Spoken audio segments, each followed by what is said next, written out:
This is the new Sony 50mm f1.4 GM. Now, I know what you're thinking. Isn't there a 1.2 GM out there already? And yes, there is. But for some reason, Sony decided to make a smaller, lighter, and frankly more affordable 50mm lens that still carries that same G Master badging that their other 51.2 does. Now, all that is well and good, but does it live up to the G Master badging?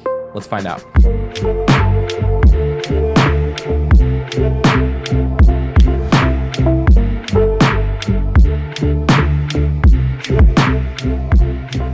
Now for some context and disclosures, obviously this lens isn't even out at the time I'm filming this. I do not get to keep this lens. I'm sending it back to Sony tomorrow. They don't get to see this video before it's posted, and I can say absolutely whatever I want. Now for the specs, this lens is actually almost identical in size to the 35 GM and is also very similar in size to the 24 GM.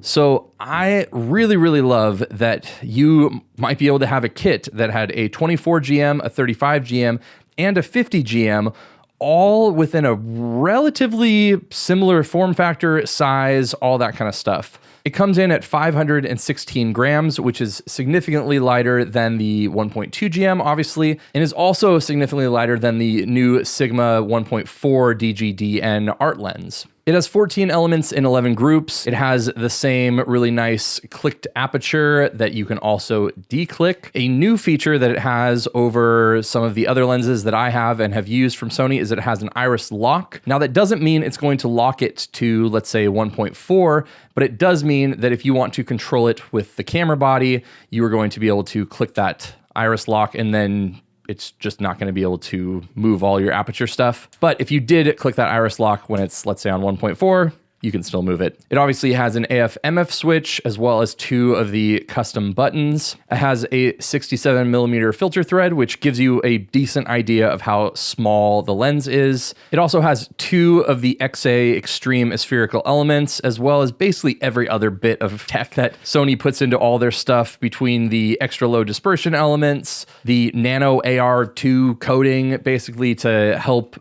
kind of mitigate flaring and ghosting. And it also has 11 aperture blades, which if you have ever stopped down and seen your Bokeh or Bokeh get those weird kind of like octagonal, jaggedy kind of shapes. As you stop down this lens, it's pretty much circular all the way through, and that's because of all of those aperture blades. It also has those XD linear motors from Sony. I believe it has 2 of them, and the focus on this thing is crazy fast, crazy snappy. As a photographer, I have 0 issues with the focus speed. It's fantastic. It has a minimum focusing distance of 0.41 meters or 1.35 feet. So it's not exactly a macro lens by any means, but you can get plenty close for everything that I personally use a 50mm for. The focusing is also pretty much silent. There are other things like lights and NAS and things in my office, and I can hear those, obviously, but even if I put my ear up to it, I can't hear the motors in here. So if you are a wedding photographer and don't want a lot of noise, your shutter is going to be a lot louder than anything you're doing with focusing, as well as for filmmakers out there, you are just not going to hear this lens at all. Now, something I talk about a lot in my videos is just the feel and how well a lens both balances and all of that kind of stuff. A big part of the reason why I really like a lot of the smaller Fujifilm cameras and Leica cameras is because of that more compact size. And in my video I did about the 51.2, I did talk about how it was pretty impressive how small they were able to make that lens. And I'm gonna say the same thing about this. It is very impressive how good this lens is in such a small package. I think that Sony lenses don't actually get enough credit for how small they are. If you look at the Canon versions of a lot of their new RF things, a lot of their lenses are just huge. Same with the new Nikon stuff, it's enormous. So the idea that you're able to get a modern mirrorless 51.4 in the same relatively small size as their 24 and their 35, it's pretty impressive to me. And I have a full comparison where I will be comparing the 1.4 to the 1.2. So if you're interested, definitely hit subscribe so you don't miss that video. But in that, I talk about how the 51.2 is something I have zero issues carrying on my person for something like a wedding or something where I know I'm doing pro work. But I would say that I wouldn't want to be carrying that lens around all day just on the camera strap, like on my shoulder or something like that. The 51.4, on the other hand, while it's not small, it's definitely completely carryable. I would have no issues, walking around Europe or something and carrying this combo for a day. It wouldn't be something that I feel like I would have an issue with, just in the same way that I would feel fine about carrying the 35, the 24, the 20. All those lenses are relatively lightweight and relatively balanced. This lens does not stick out a lot. And it's something that, while I really, really love the rendering and the look of the 1.2, is definitely a significant difference on the 1.4. And I don't think I can overstate how much smaller and lighter this is while still retaining everything that I would ever want out of a G Master lens. Now, this lens is stupid sharp. There's no ifs, ands, or buts around it. It is fantastically sharp. And while it's not labeled as an apochromatic lens, it is shockingly good at diminishing and getting rid of chromatic aberration. I took a bunch of photos of tree branches and things like that in the snow and against all sorts of stuff. I don't think I have seen any chromatic aberration coming out of this lens at all. And for myself as a wedding photographer who has to go through thousands of photos and potentially go in and fix a lot of chromatic aberration, that is one of the things that really kind of drew me to using more of those apochromatic lenses. And this lens is maybe the best 1.4 lens that I've ever used, including my 50mm Summilux, in terms of controlling all of that chromatic aberration. Those two things for me, as someone who takes thousands and thousands of photos a year, hundreds of thousands of photos a year, would be worth buying it just for that. Now, I do have another video where I'm going to compare this lens to my 50 Summilux and the 1.2 GM. So again, subscribe if you want to see that video. But in terms of the overall look and feel of the lens, I was actually shocked at how close it looked to the rendering of the Summilux. So as far as the out of focus elements and the bokeh, however you want to roast me in the comments about goes, it is just a standard great 50mm 1.4 lens. Just staying out of reach as I go. I want you to erase. Well, maybe I was keeping time. There's no one else on my mind. There's no one else that I ever knew. I only see you now. I only see what's gone. There's no one else on my mind. There's no one else that I ever knew. I only see you now.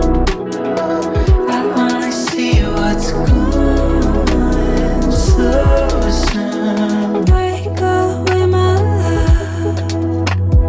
No, it's not enough. Show me the way. Show me the way.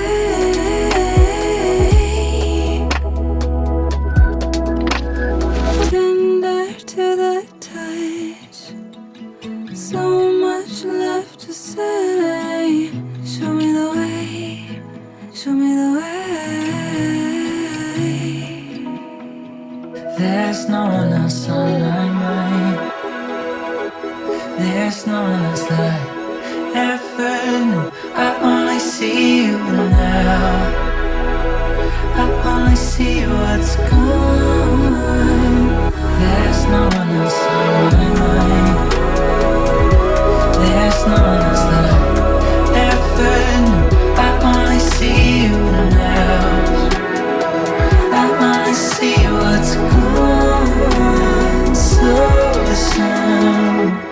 Tried to use this lens in some very unforgiving circumstances, in places where it's obviously going to be very busy, but I did find that it did a really good job of rendering out those scenes, making it look really palatable and beautiful. So for a wedding and portrait photographer like myself, this is going to be a fantastic lens for people in that genre who want that kind of 3D pop with context, as well as just that nice kind of creamy bokeh that doesn't look overly busy or overlapping or anything that you can kind of see out of some other lenses that are of lower quality. Now, yes, this lens is great, and a lot of people should buy it if they are looking for a pro-grade, professional, lightweight, fast aperture 50mm lens. But there is one big issue that I do have with this lens, and that is the flaring. Now, I'm not opposed to lens flare. Let me be clear on that.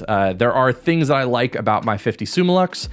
There are things I like about the 51.2 GM. This lens has a bit of a problematic flare in one particular instance. When going directly into the sun, which a lot of my portrait and wedding work is based off of, at certain angles, you see the light kind of coming through and giving you those weird artifacts and whatnot that you can, clearly see in the viewfinder. And that's not going to be something that you can eliminate by using a lens hood because, again, the sun is in the frame and that super, super, super bright light source is the thing that is bouncing off of all those elements and giving you those kind of artifacts in your image. Now, for me, that's not a deal breaker, but I do find that it is pretty distracting the way that it goes about using that. But the amount of times that I would be running into those artifacts in a normal scenario that I couldn't get around is probably pretty low, but is definitely the only real downside to this lens in my opinion. You also get some sort of interesting ghosting at times at very specific angles if the sun is just directly out of frame. That being said, that's one of those things where if you toss the lens hood on here, you wouldn't be having that issue. So just by using the tools that is provided with the lens, I don't see that as an issue.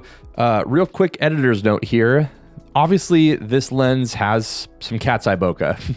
Clearly, you don't even have to get that far away from the center of the image to start getting it. It doesn't really matter to me. If it does matter to you, obviously this lens exhibits quite a lot of it at 1.4. As you stop down, you kind of stop noticing it. It cleans itself up. But if you are having an issue with that, I don't really know a lot of other lenses that don't exhibit that. So if you have an issue with that, obviously that's something of note, but something that for me isn't a big issue, and that's why I didn't cover it. Now, as it currently sits, the 51.2 GM comes in at just under $2,000. I just got an email today saying that this lens is going to come in at $1,299, so you're saving $700 over the 51.2 GM. And again, I'm going to do a full video comparing the two of those, but if you kind of look at what the current offerings are between the Sigma in the $850 range, I believe, this at the $1,300 range, and the 51.2 GM in that $2,000 range, it does make a lot of sense for where this lens is in terms of pricing. But for myself as a wedding photographer that uses a lot of 50mm in my work, it's just something that I know that I could rely on like crazy. The fact that I would not be worried about any chromatic aberration, even in heavy backlit scenes, the fact that the autofocus is crazy snappy and fast, the fact that it is fantastically sharp and still gives a really great rendering. Honestly, I couldn't say enough good things about this lens. So yeah, I think this is an easy recommendation. I'm most likely going to be pre-ordering this because I do appreciate the savings and I do really, really love the more compact size. Yes, I would probably miss the overall look of the 51.2, but there's just something about having a smaller lens in a set that is very similar. And the fact that it is just so well controlled in both sharpness and chromatic aberration, all that kind of stuff, it just seems like one of those things that's going to save me a ton of time and honestly just a little bit more back pain. So thanks so much for watching. If you are interested in supporting the channel or you're interested in purchasing this lens, I do have affiliate links down below that would definitely help out the channel. I also have 2 other videos that are going to be comparing this lens to the 51.2, as well as a video comparing this lens to the 51.2 and the Leica 50mm Summilux. So subscribe to see those if you haven't already. Thanks again to Sony for letting me borrow this before it came out. It's been really fun to use this for the last month straight, and I will see you all on the next one.